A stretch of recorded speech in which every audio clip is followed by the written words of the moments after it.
16th of December 2014. It started just as any other day would. My father was a military officer and I lived in a military base. My school was in the military base and I was in 9th grade. I woke up, packed my bag, had breakfast, and went to school. I met some of my friends and did some leftover homework, but of course, nobody anticipated what lay ahead. At around 10, one of the school staff members came to our class and told us that we have to go to the auditorium. I personally was very happy because I had my biology class going on and I never liked biology. And I thought that I would have some free time. I was a member of school council, so whenever there was a school function, school event, I had to get the students to make cues and direct them to the auditorium. When we went to the auditorium, I met the principal and she told us that we would learn how to give CPR and more about first aid. 8th, 9th and 10th graders were there in the auditorium at that time. She delivered her initial address and then the doctor came on stage. As he came, I heard something from the back of the auditorium. My school sports director was standing beside me and I asked him about the noise, and as my school was in the military base, he knew, he just told me that army might be having a drill somewhere nearby or they might be repairing something. So it was completely normal. The principal asked us to close all the doors so that we can concentrate on the lecture. The doctor resumed his lecture again, but after 5 or 6 minutes, 2 or 3 men knocked the back door very hard. I knew that something was wrong, so I started walking towards the stage through the aisle, while all my classmates were sitting. After 3 or 4 knocks, they knocked down the door, and I saw a man wearing black, holding 2 automatic guns, and he started indiscriminate shooting. He didn't waste any time at all.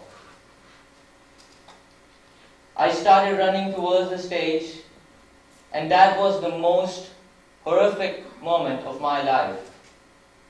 I saw my friends and teachers falling down after being shot on the head or torso, and I couldn't do anything to save them. I was saving my own life. I went near the stage. The students were able to open the front 2 doors, which were closed still. Some of them left the auditorium, but the terrorists attacked those 2 doors so that the students couldn't leave, and there was a stampede.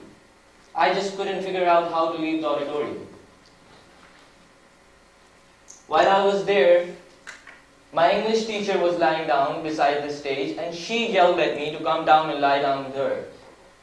I didn't have any other option, so I just did what she said and laid down beside her. Another student who had chest injuries laid down above me and all his blood was pouring on my mouth and clothes. I couldn't even breathe. I didn't know that my left ear was injured until I saw my white shirt turn red. I stayed there for another 20 minutes. The shooting stopped, but I heard someone kicking with his heavy boots. I didn't know what it was or who was doing it. I just preferred to lie down there. The kicking sound was becoming louder and louder until someone kicked me 2 times just to check if I'm alive or not. It was the matter of 2 lives, my English teacher and myself. The terrorists were targeting female teachers. They have always been against females. They don't want females to be part of a civilized community. It is not about the religion, it is just their culture. Islam has always given rights to women and they allow women to be part of the society. I just laid down there, and after making sure that I was among the other dead students, the terrorist left the auditorium along with his accomplices. When they left, a student shouted that they're gone, so I looked up and I saw some of the students jumping all over the dead bodies and going to the dressing room, which was just beside the stage. I also preferred to go there. It was a small wooden room, and I thought that the terrorists wouldn't go there. When I went there, I saw two teachers. One of them was injured, two unarmed soldiers who were helping the doctor deliver the lecture, and around 10 or 15 students. We were just settling down when one of the teachers had a cell phone, and she gave it to one of the soldiers to call the rescue team. While he was doing that, two of the terrorists walking beside the auditorium overheard us, and he came back to the dressing room.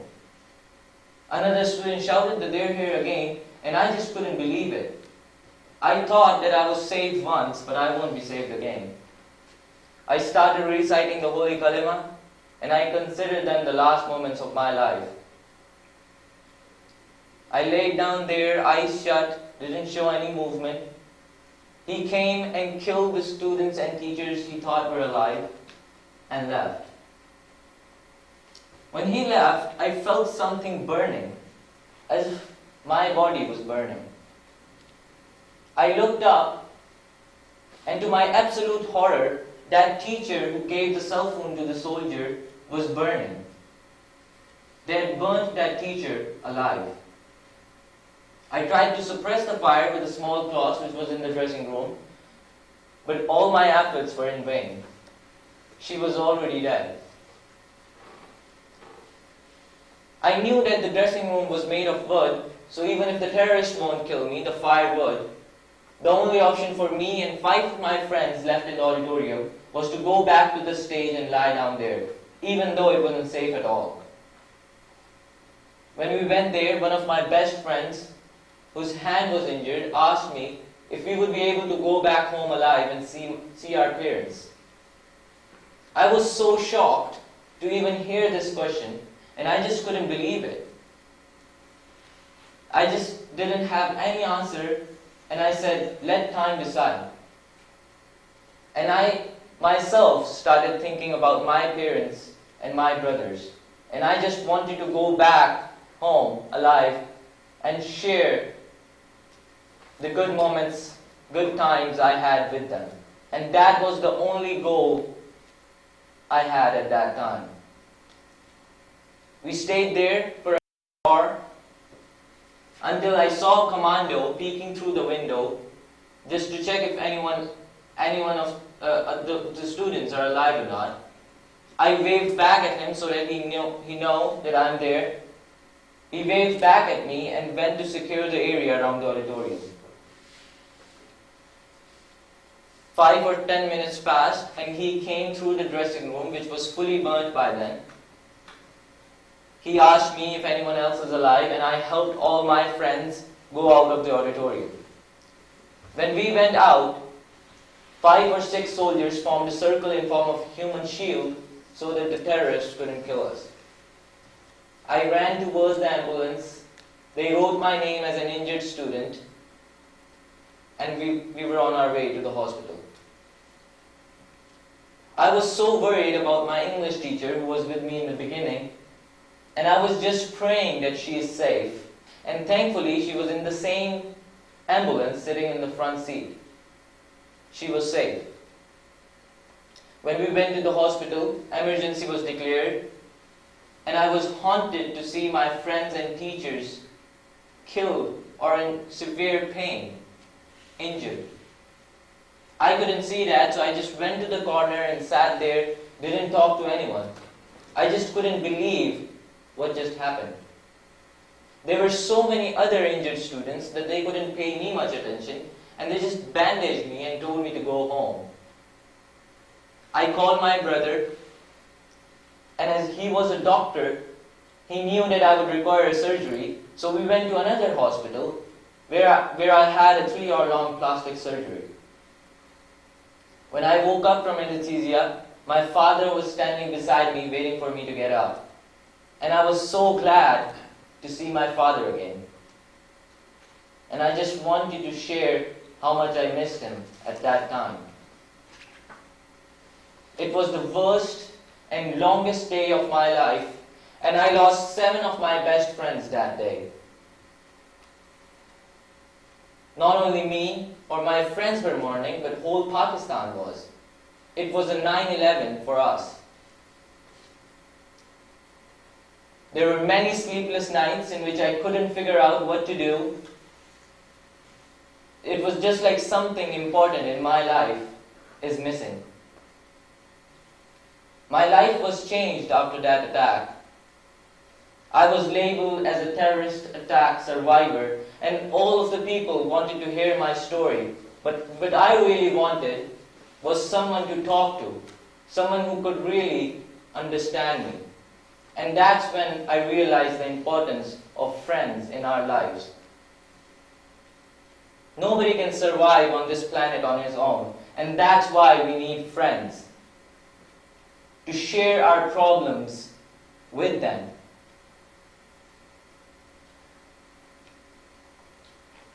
After 4 months, I moved to another city and started at my uncle's house. There in my new school, I came to know about the exchange program in which students come here in the United States, live with the host family for 10 months, and share their culture and their experiences. I decided to come here to tell Americans what I faced and what my friends went through. We are a courageous nation who have fought brilliantly against terrorism. Pakistanis have lost 21,000 civilians and 6,500 of our troops fighting this war, but we haven't given up. We will continue fighting until our homeland is peaceful and free of extremism again.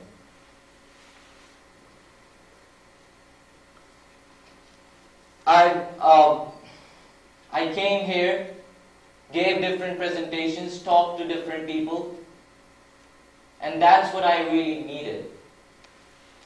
To share what is happening in our country, in Pakistan, Afghanistan, Syria, and other countries affected by the war of terrorism. The only solution for this 16-year-old problem is education. If those extremists know what's right and what's wrong, I don't think that they will join extremist forces and try to kill thousands of innocent people. They're not Muslims, and they're definitely not representing us. Some people say that they're Muslims, but I don't believe it. I was never taught to hold guns and kill innocent people, kill innocent children. It all started after Soviet-Afghan war in 1979, when United States and other European countries and Pakistan sponsored a force known as the Mujahideen to fight Soviets. We provided them modern weapons.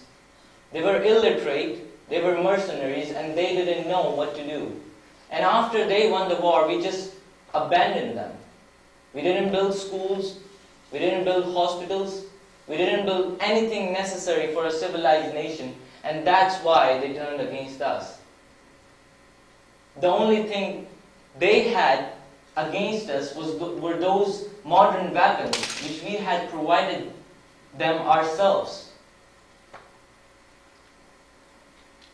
Life is short.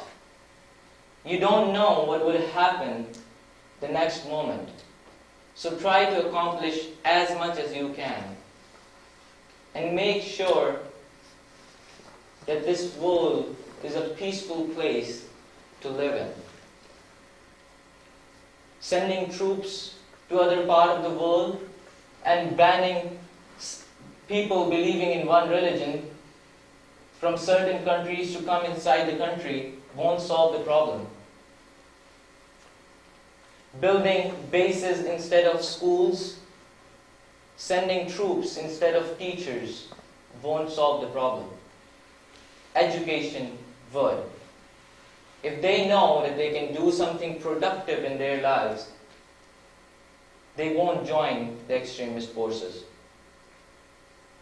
And that is what I think is the only solution for this 16-year-old problem, which has killed thousands of people.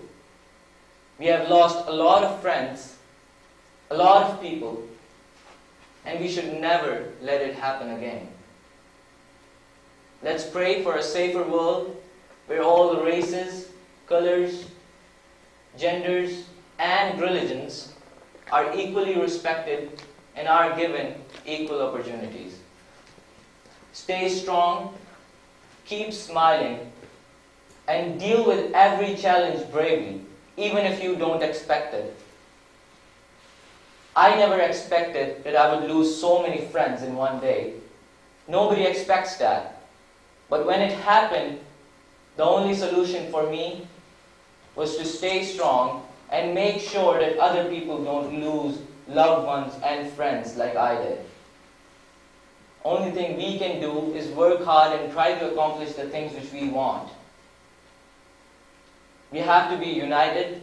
Our people and our governments have to work together and respect each other's culture and religion. Thank you very much.